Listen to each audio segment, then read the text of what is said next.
Good morning, everyone, and welcome to today's webinar, Scholarships, Ask the Experts.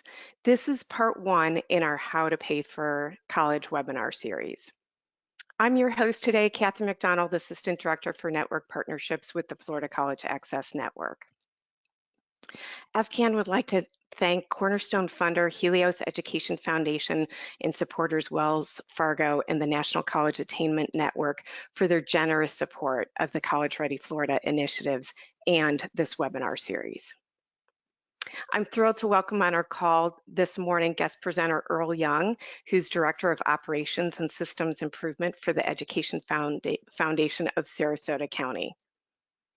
Also joining us today, I'm thrilled to welcome Erica Kino, who's Community Impact Officer and Investment Coordinator, who oversees the administration of the scholarship program at the Community Foundation for Palm Beach and Martin counties. Finally, please join me in welcoming Milena Moat, who's Head of Empowerment and Social Mobility for the Southwest Florida Community Foundation. Before we get started, a few housekeeping items. First, please submit your questions in the question box, which you should see in your dashboard on the right side if you're dialing in from a desktop computer. We will allot the majority of today's call to questions, so please feel free to submit those at any time. Second, share what you're learning on social media. We love to learn what's resonating with you. Please use the hashtag FCAN and TalentStrongFL so we can find you. Finally, this webinar is being recorded. All materials, including the handout slides and recordings, will be shared with people who registered for the webinar within a week after we conclude. You should see handouts in your dashboard. If you don't see handouts, don't worry, we will send them to you afterwards. Now, I know we have some new folks joining us today, so very briefly, a little bit about the Florida College Access Network. Our mission is to lead the collaborative movement to ensure every Floridian achieves an education beyond high school and a rewarding career. Our vision is to build a Florida working together where education is the pathway to economic mobility for all. We do our work in three primary ways. First is through our local college access networks that support 82% of the state's population. These organizations are made up of community leaders who come together to create solutions and partnerships to support local talent development. The second way, FCAN publishes research and data on evidence-based practices and policy opportunities for strengthening our local talent pool. And finally, FCAN coordinates 4 College Ready Florida initiatives that provide schools and community organizations resources to help students continue their education after high school. Our work is guided by our 7 conditions for success, which you can learn more about on our website. Today's webinar offers great examples of many of these, specifically opportunity for everyone, clear information and guidance, affordability, and community collaboration. Now, to get us started today, it is my sincere pleasure to welcome Braulio Colon, Vice President of the Florida Student Success Initiatives with Helios Education Foundation. Braulio, it's great to have you join us this morning. Thank you, Kathy, and good morning to all of you here. I joined FCAN in welcoming each of you to this morning's event focused on the critical issue of paying for college and the tremendous role scholarships play in helping students pay the bill. As Kathy said, my name is Braulio Colon, and I have the privilege of leading the implementation of Helios's community investment strategy for college access and success in Florida. In my role, I seek out partnership opportunities that align with the Foundation's regional student success initiatives. And I encourage each of you to visit our website at helios.org to learn more about our strategy and our work. Like you, Helios believes in the transformational power of education and what that power can have on individuals, the impact the power can have on individuals and communities in our state. That's why we partner with and support organizations like FCAN, who are deeply committed to bringing resources to communities to help empower and deepen collaboration, to improve access to and success in higher education. I can tell you the team at FCAN is passionate about this mission. They wake up every day thinking about how they can serve this network better, how they can bring resources to you, bring meaningful data and analysis your way to help inform your work. They think about how best to bring programs to you like today's webinar to help expand knowledge and connect you all together. The FCAN team are incredible. You know, they're incredible people who care deeply about your work, who are committed to this network's success. And that's why Helios is pleased to consider FCAN one of our key strategic partners. Like you, we believe that only through partnership can we achieve our mission. It takes all of us working together to bring that power of higher education or college to students and communities, not only to position them for individual success, but to also position Florida through its talent pool to be a global leader in innovation, community, business, and economic development, and a leader in all of the quality of life indicators that make a community healthy, prosperous, and fun. So today I want to encourage each of you.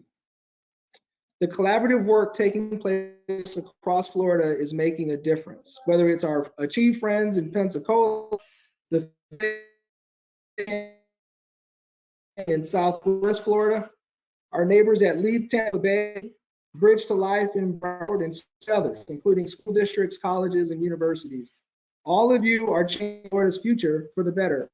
Your leadership matters, and it's having an impact, obviously with students, but also on Florida's culture. Because of your advocacy for students, a majority of voters in Florida understand and believe that college is for everyone. Regardless of the political noise we hear, and regardless of the divisive moment we find ourselves in as a country, education has always been and continues to be commonly valued and understood as a path to life success. And your work affirms that. Your work ensures that. So thank you, and thanks to FCAN for bringing us all together. Now let's learn about scholarships and help more students pay for college. Thanks, Braulio. We so appreciate your support.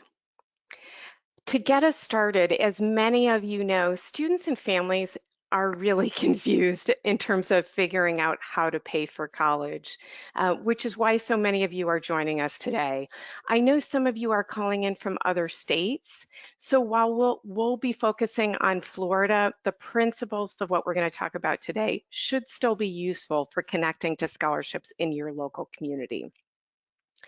Now, we learned last year from our friends at CareerSource Suncoast when they surveyed 800 Florida students in 7 counties. There's still a lot of confusion among students in understanding how to pay for college. While 52% of Florida students are Pell Grant eligible, and 4 out of 5 of them receive some combination of federal, state, and school-based aid, only 2%, let me see if I can, only 2% were planning to apply for Pell Grants and or federal loans, while nearly 60% of them said that they were going to leverage scholarships, and 21% of them haven't even started thinking about how they're going to pay for college. And yet, as a former college admissions director, I know that how to pay for college in many cases can help a student continue forward in applying and going to college, or may stop them in their tracks, which is why we're so excited to be sharing the information we're going to talk about today. So to help reduce confusion, it's helpful to share with students and their families that there's 3 main ways to fund their college education. First is through family funds. So that could be things like savings, earnings from work, gifts from extended family members, and or private loans. The second, which is where the bulk of funding often comes from, is through financial aid. So that's federal, state, and school-based aid. And you can see in the red box at the top, all of those sources require you to fill out a FAFSA to access that aid. And finally, gap funding. So this is often local and national sources where you can reach out to close the gap between what family funds and financial aid can cover versus the total cost of going to college. Now, in case you're trying to write super furiously, this is one of the handouts that should be in your dashboard and you'll get sent to you afterwards. We're going to go into more detail on this handout in part 2 of our webinar series, but at least you have it for now so you can start working with your students and helping them understand the funding landscape. Today, we're really going to focus in on that scholarships piece. So scholarships can be found at all levels, including through the school that the student plans to attend, through employers, through the state via, in Florida, it's the Florida Federal Financial Aid Application, and through national sources like the Ron Brown Scholar Program that just increased the number of scholarships they offer. Some of you were asking about scholarship clearinghouse sites. Yes, they exist. There's actually quite a few of them. If you're guiding students, I just recommend you be careful with the ones that you recommend. Those portals have to be funded in some way because it takes a certain amount of work to keep them up to date. So often the organizations that are providing those have to do, various things to help cover the cost of those portals. So it could be grant funded, they could be selling ads that appear on their website or charging students a small fee to participate. But some of them use the information that students fill in and actually sell that information to companies that want to sell to those students. So just be careful which ones you direct them to. Ones like Scholarship America and Going Merry are good ones, but it's also another reason why I encourage you to always have your students start local. It's one of the best places for students to look because the communities are invested in seeing their own students succeed. FCAN has started a scholarship portal on our website with links to local scholarships from throughout the state. If you know of others in your area, please send them to us. We would love to keep adding to this page over time. You can either include it in the question box and we'll get it, or you can email me directly. But that's why I'm so thrilled to welcome on today's webinar our guest speakers who are going to talk more about how to connect to those local scholarships that can help students not only get into college, but hopefully afford to be able to stay in college and succeed. So with that, I am thrilled to welcome Earl Young, who is as I shared earlier, with the Education Foundation of Sarasota County, and he's going to get us started today. So Earl, welcome. Well, thank you, Kathy, for that informative introduction, and thank you for organizing this this financial aid series. I'd also like to thank Braulio real quickly for his inspiring and warm opening remarks. As mentioned, I am Earl Young, the Director of Operations and System Improvements with the Education Foundation of Sarasota County. And as part of my responsibilities at the Education Foundation, I have the honor of managing our scholarship and teacher grant program. Each year, we award over $300,000 in awards through a variety of funds that we manage. On top of our grants program, we also run a college mentoring program for our scholars and a resource website with access to college prep tools, hints, along with a scholarship searching database for our local area students. Prior to joining the Education Foundation of Sarasota County, I served as the manager of scholarships and special initiatives with the Community Foundation of Sarasota County for nearly 12 years. While at the Community Foundation, I oversaw the disbursement of more than $14 million in scholarship funds while managing hundreds of committee processes. I've worked with all types of committees, overseeing numerous scholarship opportunities, and I absolutely enjoy sharing that information with students. Next slide. Unfortunately, I do not always have ample time to spend working with students who inquire about scholarships. So I tried to put together a top 5 list of considerations that I want students to walk away with when I might only have 5 or 10 minutes to spend with them. So I'd like to share that with you today. Next slide. The first thing that I really try to convey to students, just to be frank with them, is the importance of completing as many scholarship applications as they qualify for. The truth is that applying for scholarships is partially a numbers game. There are so many variables outside of the student's control, and every committee makeup is different, and every committee member is influenced by different factors. A former English teacher might look at an application a little different than an attorney or a retired business executive. You could even have the same committee rank students a little different on different days. This is an ultra competitive process, and the committees are just trying to fund the right students to help fulfill the donor's intent. So I like to tell students, complete as many applications as you can. The students are always asking me, how many should I complete, Mr. Young? Well, I tell them, complete as many as you can. When I started about 12 years ago, I think the record for a student that I had completed scholarship applications was they completed about 46 scholarship applications.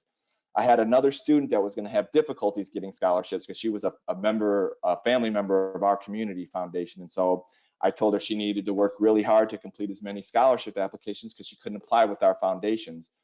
So she set our new record and completed 82 scholarship applications. And needless to say, she was able to get $500 from here, $1,000 from here, $1,200 from a different organization. And she was able to piece together essentially a full ride for 4 years. So I cannot stress to students, if you qualify for the scholarship application, complete it. That is the best chance you have of getting the most amount of scholarship funds possible. Next slide. I know it's simple, but the next thing that I want to ensure that students understand is that they need to follow directions to a T. Again, some of these application pools are ultra competitive, and not following directions is one of the quickest way to get your applications bounced from considerations. Important things to pay attention to include providing all required documents and ensuring they're in the correct format. Pay particular attention to the student aid reports, resumes, and formats. I've actually seen some scholarship providers that want just a single page resume or brag sheet, as the students like to call it, while other organizations allow students to submit any kind of resume they would like. I've seen applications disqualified because the students did not follow directions on essay word counts.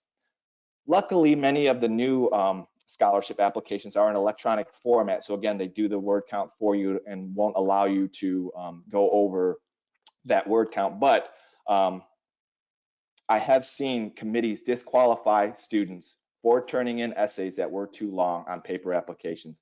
And it's not these committees are trying to purposely disqualify kids. It's just that they may have received 100 applications and only have 5 or 10 scholarships that they can award. So the first thing that committees normally are going to do is to verify and check that the students have submitted complete applications and followed directions. Not doing so is one of the quickest ways to take yourself out of the running. Next slide, please. The next thing I think that is very important for committees when reviewing applications is that they feel that the student has a strong educational game plan. This is what committee members, along with many college admission committees, are looking for. Does the student have a strong educational game plan, and have they shown the intellectual ability to achieve that game plan? For example, if you're telling the committee that you're going to be a brain surgeon with plans to attend Harvard, but you are a C student and have never even really volunteered in the medical field, the committee is probably going to have some questions about your ability to achieve that goal and maybe the extent of your game plan in general. However, once the committee believes in your game plan and believes that you have the intellectual ability and tenacity or grit to achieve it, well, now they can really start investigating some of the other determinants that will help them decide who the final awardees will be. Next slide. One of those final determinants that the committee members are going to look at is your essay. Nearly every scholarship opportunity will ask you to complete some type of essay, and this is the student's opportunity to really connect with the committee members. I feel that if there's one thing that can really make a difference and make the student stand out, it is their essay. This is where the committee members can really get a chance to know who the student is, and it is, I feel, the number one thing that will make a committee member strongly advocate for that particular student. It's the number one thing that I have seen committee members get passionate over. Very rarely have I seen committee members strongly advocate for a student just based strictly on their transcript. Normally it's the essay where the committee members feel they really know who the student is and what they want to do and things that they've overcome, and they will fight for these particular students in their small committee groups. So some of the things that the committee members really connect with are they love hearing about students write about their passions. They love hearing about the student's background, their family, maybe family members that have provided inspiration or things that their family have overcome, things that the student has overcome, their goals, their life plans, their educational plans, what they plan on doing with their major when they graduate, and why they picked their field of study. And so, you know, it's a fine line between students playing the sympathy card versus students saying, look, this is who I am, this is what I overcome, this made me who I am, and this is why I'm going to be successful. So again, I cannot stress enough, the essay is really a chance where the student can make a tremendous difference in their scholarship application. Thank you. And the final thing I would just like to say is, you know, if you're given a scholarship, if you're given an opportunity for interviewing for a scholarship, take it serious. Chances are that you've already gone through 2 or 3 processes just to get to the interview. And the how you do on the interview could be the difference between you getting no money or just getting a $2,000 scholarship or getting a $50,000 scholarship or a $100,000 scholarship. And I've seen plenty of students that have looked phenomenal on paper, and then when they've come in with the interview process, just didn't really want to talk or convey you know, who the committee saw on paper, and just felt like they were rushing to get through it and really lost an opportunity to just have a great conversation with the committee and show that the wonderful person that they saw on paper is really who they are. So I just try to tell students, you know, these are basic things, but make sure you are on time. The committees normally have very strict schedules and are trying to interview as many students as they can in a day. You know, be prepared to you know, if you're doing it in person or even virtually, that it could be a panel of interviewists. Make sure you do good eye contact, dress professionally, even if it is via Zoom, and then come prepared. Have a little bit of practice behind you.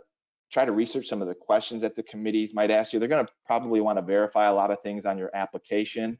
And then as far as you know, what I had mentioned earlier about applying for as many scholarships as you can, the committees like to see that. I know our committees would often ask, well, if you don't get this scholarship, how do you plan on paying for college? And it's nice to see that the student may have applied for 15, 20 other scholarships and are really taking that, you know, the financial aid portion of their collegiate aspirations seriously. And so and then, you know, a couple good questions to ask the interview, and that can really make the interview enjoyable and create that connection with the committee members. And so if I only had 5 or 10 minutes to spend with students, those are the things that I would really want to convey to them, as far as, you know, what are the secrets that you have that would help me get as much scholarship funding as possible, and that's what I would say to them. So I appreciate you allowing me to share that with everyone in attendance.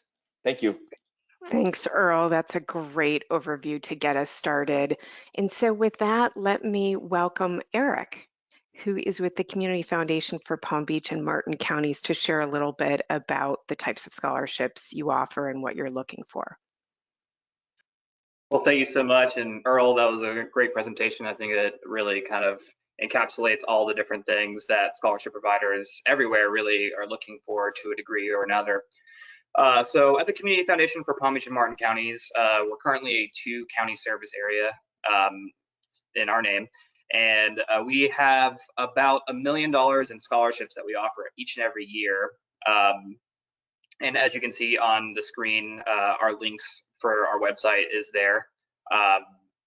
And we have over 110 different scholarship funds, each with their own unique criteria. So we kind of cast a very wide net for the type of student that we're looking for. We have both need-based and merit-based aid. We do all of our application processes online. We try to make everything really simple for the student. You know, our application, we take a lot of pride in the fact that if you have all your documentation ready before you start it, it should only take you about 20 minutes. And we use a common application format, so that way students really only have to fill out one application to be considered for any fund that they qualify for that's under our management. Our funds vary in length. So we have 1, 2, and 4-year scholarships, and it all depends on the total amount that you were awarded. And so any award that totals $5,000 or less, we award in a single year. Anything over $5,000 and under $10,000, we award in 2 years, over the course of 2 years. And then anything totaling $10,000 or more, we break up so that way a student can use that for all 4 years. And we really believe in not just offering college access, but persistence and completion. And that's why we really try to really maximize the amount of funds that we can put on deserving students. So our average scholarship award totals $10,000.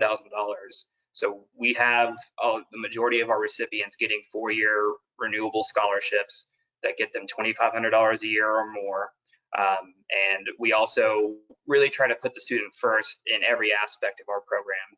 So another way that we do that is by having a very flexible disbursement policy. And what we mean by that is we understand that the majority of undergraduate students take anywhere between 4 and 6 years to actually complete their degree. And so we give our recipients an additional 2 years of flexibility in case something happens or they need to take a semester off or a year off. We really try to meet the students where they're at, within the constraints of our, particular funds. And so, we really do want to try to have an impact across the board with students in our area. So if you're in Palm Beach or Martin counties, our application process is still open. It's open for another 2 weeks, so you got plenty of time to get those applications in.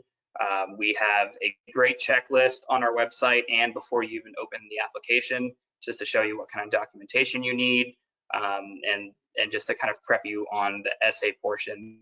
We do the essay portion a little bit differently in that we break it up into 3 different sections: your education goals, your career goals, and then your personal circumstances. And that way, each and every section can kind of get its own time to shine and give you the opportunity to really display who you are as a person, beyond just the brag sheet, as Earl was saying. And we also have scholarships for any post-secondary pathway. So that means we offer scholarships for the traditional undergraduate programs. We offer scholarships for students going into vocational or career technical institutions. And so, we really, like I said, we have 110 funds. We're looking for any and all students that could use some financial assistance going into and completing their post-secondary journey. So really looking forward to sitting on this panel and answering some of the specialized questions, but that's a pretty good overview of our program. Great, thanks, Eric. That definitely gives people a sense of how many scholarships are truly available in local communities. That again, it's always the best place to start in my mind. Okay, with that, let's welcome Milena, and if you can share a little bit about the scholarships you all offer through the Southwest Florida Community Foundation, and sort of what are some of those key things that you're looking for in the application process. Awesome. Thank you, Kathy. Yes, my name is Milena Moat. I am a future maker and I love scholarships. It's one of the best things that I do in my position in the community. And it's also great to sit with I call them my scholarship best friends, because we always seem to work together and it's always really great to see them. And I just want to take that opportunity to let everyone know that, we do have a lot of local scholarships available and we all talk to each other. So we all know about each other's scholarship programs. So that's why it's even more important to look locally, because we know about all of the scholarships that students have available in our area. I mean, sometimes Earl's scholarships cover my area and Eric's and vice versa. So it's really important to look locally and use local people who give scholarships as a resource to help you and centralize a lot of information that you can then give out to your students. So you're probably wondering, oh, well, where do you work, Milena? I cover Southwest Florida. So that includes Charlotte, Lee, Collier, Hendry, and Glades counties.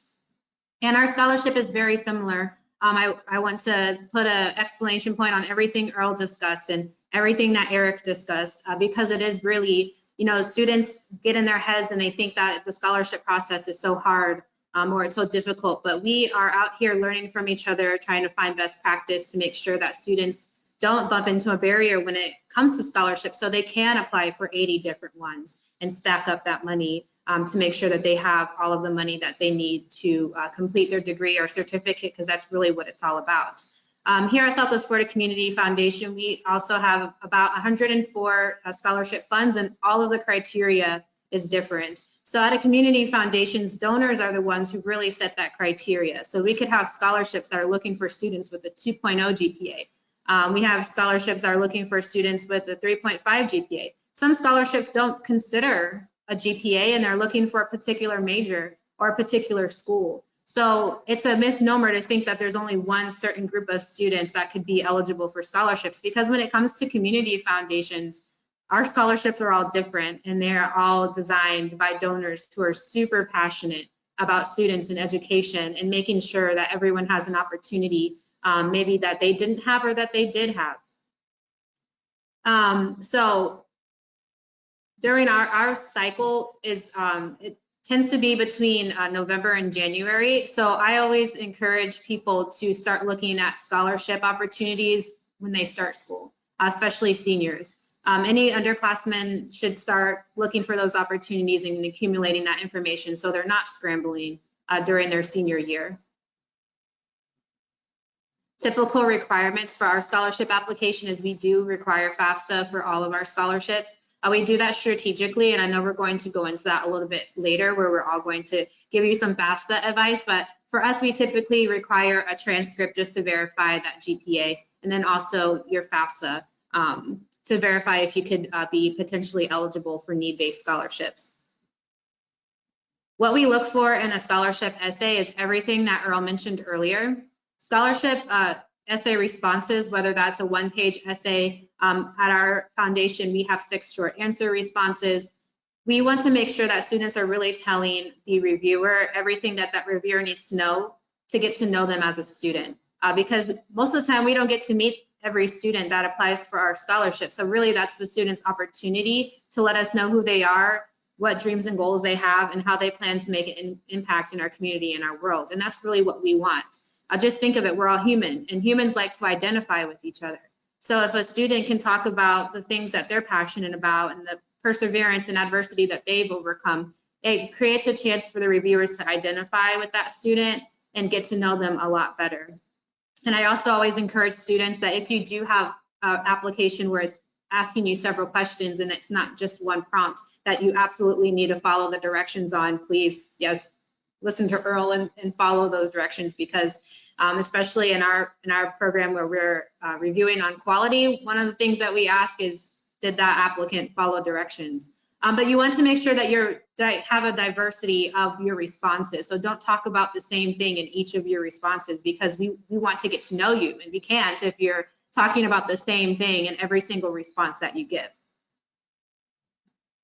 When it comes to schools and colleges having access to us and able to connect with us to promote local scholarship opportunities, is I just encourage schools to be open to letting us come talk to your students. A lot of times we conduct outreach and we have our own presentations, and just having somebody from the outside come in and talk with your students can make the difference. A lot of times I see schools that allow me to come speak to their senior class.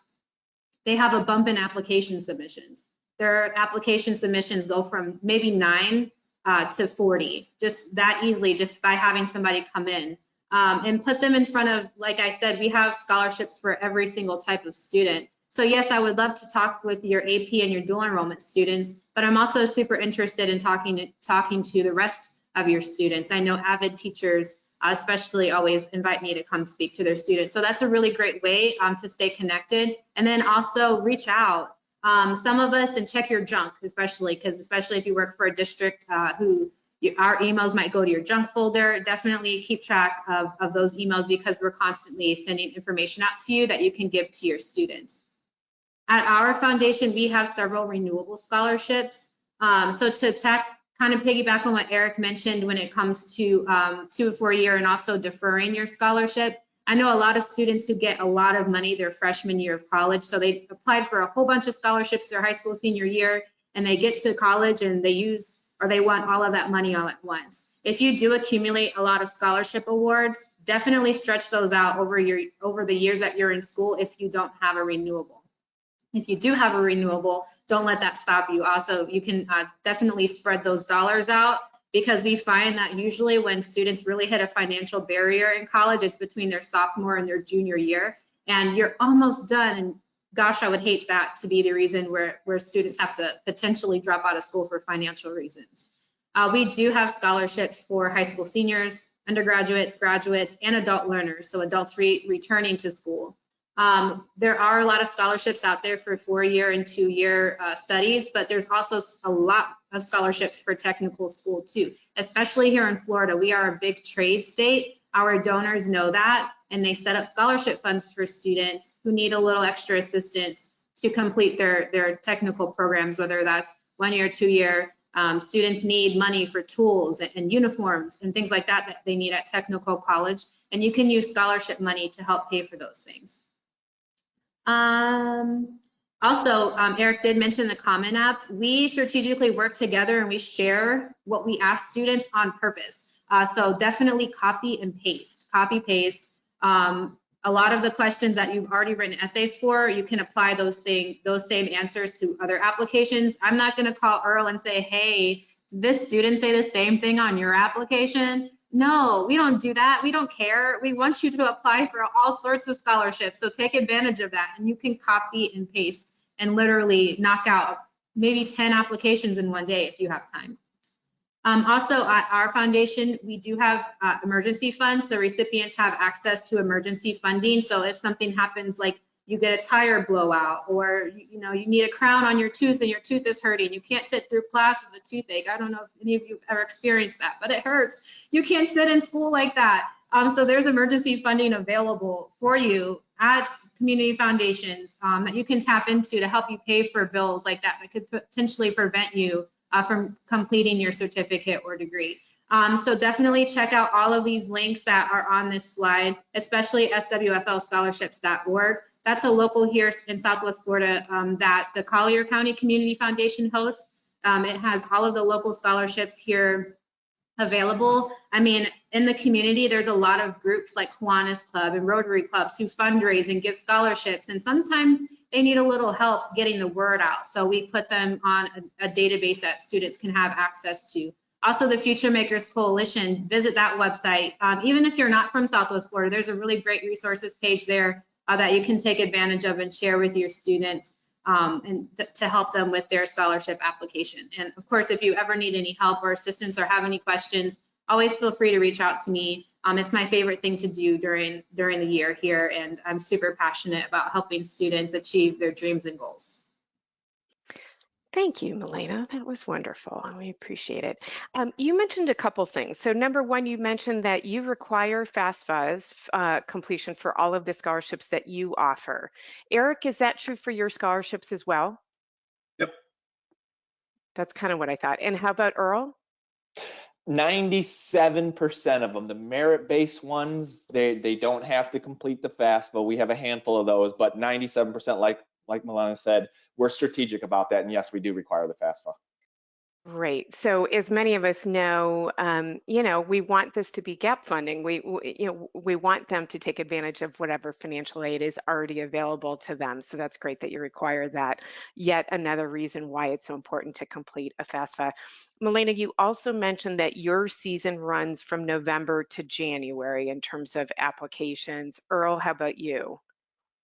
We're normally a little bit later than that. We would go anywhere from December till about March, but like Milena said, that is scholarship season and starts off there. So, but yeah, our community tends to be a little bit later with our larger scholarship providers. Normally it's late December, January. We run our applications through March, and we're strategic on that as well. We've all come together and said this is the best time for us large organizations locally to do that.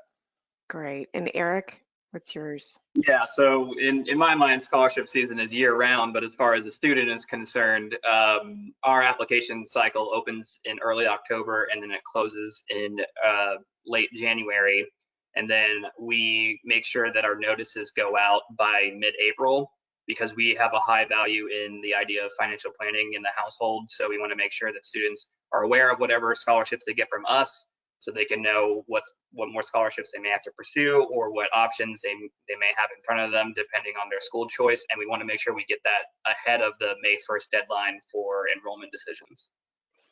Great. And Eric, I'm going to stay with you. One of the questions was around, do you have any good tools or templates that you direct students to in terms of successful, drafting their essay or formatting it in a way that really can help them shine? Yeah, absolutely. I think Earl's slide about essays is a really great launching point. I would also say look into whatever free add-ons you can use for your word processing. So on Microsoft Word, you can get something called Grammarly that really helps you with your grammar and your punctuation and all that stuff, making sure everything is nice and tight on that front. But then even just on an advising side, I would say really don't try to embellish or go further on with whatever it is that makes you unique, because again, we're churning through so many of these applications, and if you've had struggles, yes, definitely make those clear and make those apparent, but also don't feel like you have to create some sort of dramatic story to make you stand apart, because as you've seen now, we have so many different criteria for so many different types of funds, and your unique story might be the exact thing that we're looking for that we might not have other as large of an applicant pool for. So really just focus on being yourself and really showing exactly who you are, and don't necessarily feel like you have to embellish anything or really make something out to be that it might not be as extreme. And then on the flip side of that too, don't diminish obstacles that you may have overcome, right? So a lot of times people tend to downplay, certain incredible circumstances that they've been either lived through or overcome. And so, make sure that you give those their due right as well. So, really just focus on showing who you are through your essay. And we're not looking for some poetic eloquence either, just get to the point and really show who you are and say it. And so I think it's also just kind of like a good life advice too, because of the season that you're in. It's like you're figuring out who you are. So kind of use that as a point to really take a breath, look back at your last 18 years of life, and then look forward at your next 4 or 2 or whatever. So yeah. Well, and what I love about what you're sharing is it's similar to the essays you would complete for your college application. The people reading the application really want to get to know you as a person, number one. And again, local folks really want their students to succeed. So we want to hear your story. So great input there.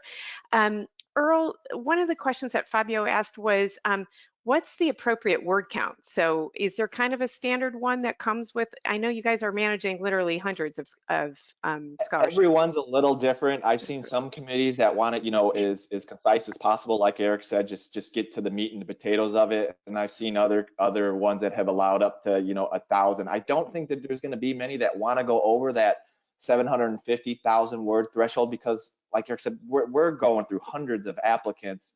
They don't want to read a 3 or 4 page novel. They want the student to get to the meat and potatoes of what makes them tick. So I'd say, on average, it's probably going to be at least 500 up to 1,000, somewhere in between there would be my guess. Okay, sounds good. So, but maybe shorter is better, just given that. Susan shared, I see a lot of private scholarships that that say they will pay scholarships to students' PayPal or bank accounts. It feels like that may be risky for students to send that sort of information. Also, many are now asking for full color front and back of the driver's license identification. That seems a little, I'm not sure about that. So Eric, chime in, please.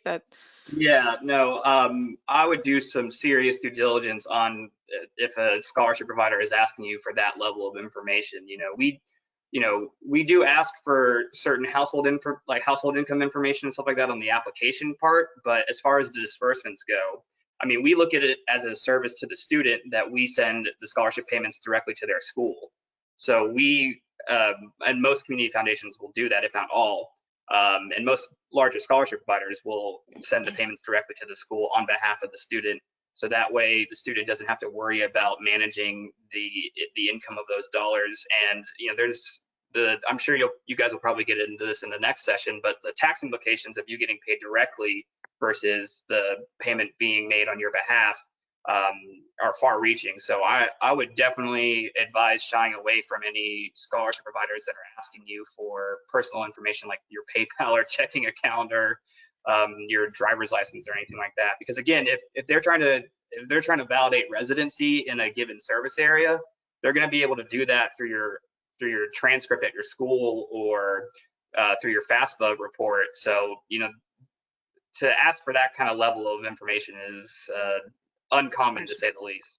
Yeah, that was kind of what I thought. Okay, so one of the, let's see, Rose is asking for at what age or grade should we be encouraging students to start beginning completing applications?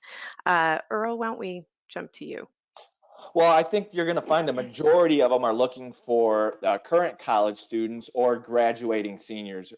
I know with the scholarships that we provide, 95% of them are going to be that. Now, with that being said, there are scholarship opportunities for juniors. At the Education Foundation of Sarasota County, we do have what we call an in-demand program, which is for juniors to apply for. And what that allows us to do is that allows us to assign them a mentor, starting with them their senior year, that can help them search for scholarships, that can help them with the college application process. And then that mentor will stick with them throughout their collegiate studies. And so that is a scholarship program that juniors are eligible for. And then we had a couple other scholarships as well. One of them was our Youth Expanded Studies program, which was for students to get involved with some sort of experiential learning opportunity outside of the classroom setting. And that was for middle schools and underclassmen in high school. And so, the best chance to really lock in a majority of your scholarship funding is going to be that senior year. That's when you can get most of those renewable scholarships, a lot of those scholarships that are only available for graduating seniors. But there are opportunities for juniors and sophomores out there. So, if you're serious about it, I would take a look in your local community to see what kind of opportunities are available for students that aren't senior or current college students. Okay, great. So this question's related to that. This is from Dallas. Can someone speak to the resources for current college students to find scholarships? So many opportunities seem to be geared towards that high school applicant. Melena, can you jump in on that one? Sure, I would definitely encourage students to visit their financial aid student services offices on campus.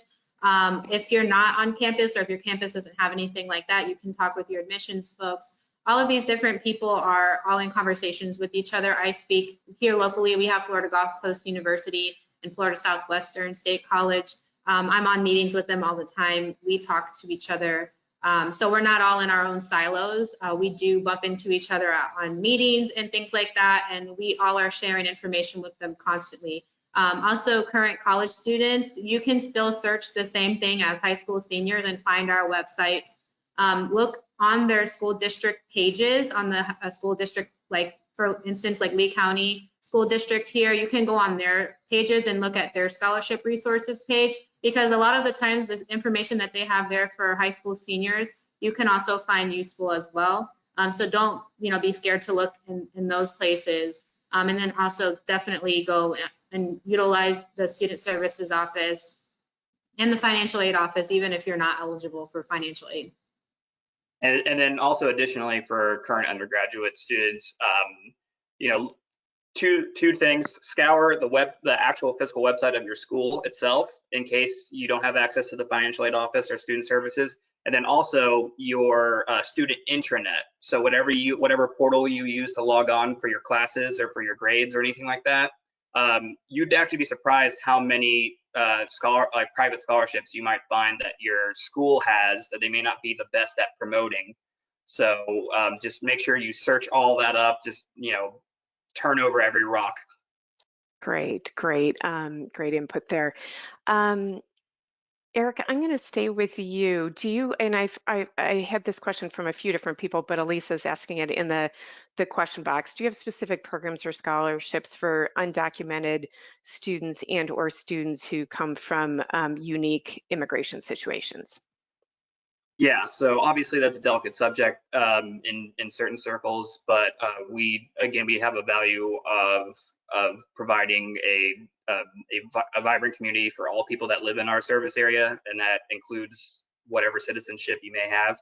So you know, as long as we do have some funds that specify U.S. citizenship as a selection criteria, but for the most part, our policies do allow for us to make awards to undocumented or students with different immigration statuses. So do not let that be a barrier for you to apply. And then also rest assured that our data is secure and private and stays with us. And so you know, you don't have to worry about any sort of potential problems with that. Yeah, great. Thanks, Eric. Related to that, Cynthia is asking if you require the students to complete the FAFSA or undocumented students still eligible to apply. Elena, you want to jump in on that one? Yeah, so everything that Eric said also applies here. We only have one scholarship that requires you to be a citizen.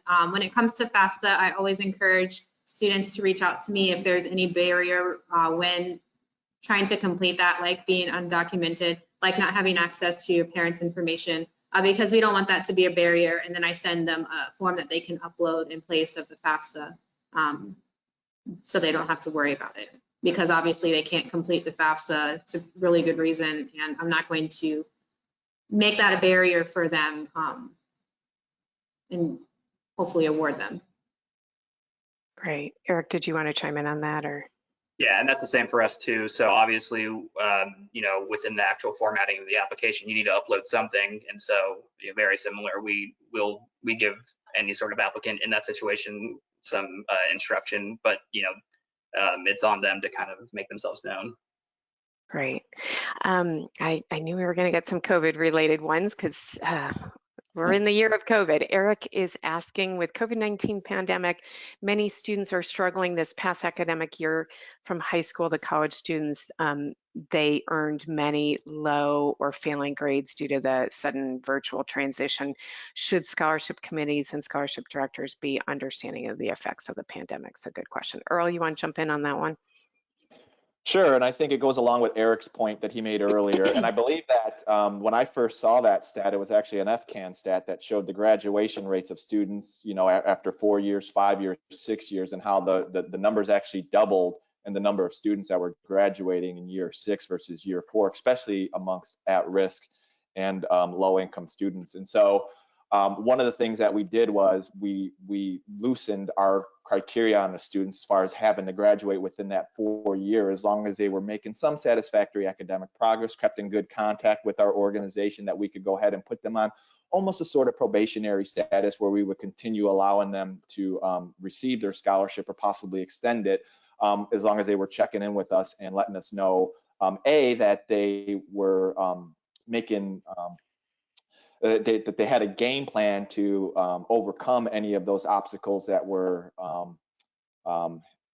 restricting them from the academic progress that we placed on them, and two, that they were that they had come up with that game plan themselves. Okay, this is what it was that prevented me from being successful, and these are the things that I'm going to try to implement to be more successful this semester. And so, especially I think with COVID, you know, scholarship providers are being more sensitive to the fact that these students are dealing with a stress that in college that I haven't seen before. And our ultimate goal isn't just to give money, it's to break down the financial barriers so that these students can matriculate through college. And if we support a student for 2 years, they bump into something with COVID, and then we just automatically cut them off, well, we haven't achieved our mission. And so I think we're all sensitive to the fact that these students are dealing with complications that were unforeseen, and that we're still here to support them and in any way possible to keep their scholarship active so that it sticks with them through their college career. Great, great. I appreciate that. Okay, Denise is asking, it appears that some of my students have long-term goals that may require financial assistance beyond the four-year degree, so do scholarships become available at the master's level? I know for sure at the college or university, there certainly are opportunities for master's level, but Eric, you want to chime in on that one? Yeah, absolutely. So that kind of goes into what I was mentioning earlier. You know, we kind of give an extra 2 years of eligibility on top of whatever we award a student. So say you know you graduate high school with your AA because you did a lot of dual enrollment and your AP credits and all that stuff stack up to where you only have to do 2 years of undergrad, and you have a goal in mind of going to graduate school immediately after that. Most, if not all, of our funds would allow you to use a 4-year scholarship to do the 2 years in undergrad and 2 years in grad school. And then additionally, if for whatever reason you were able to stack a bunch of awards onto your plate through undergrad and you had some leftover funds with us, we generally allow students to then carry that over into graduate school.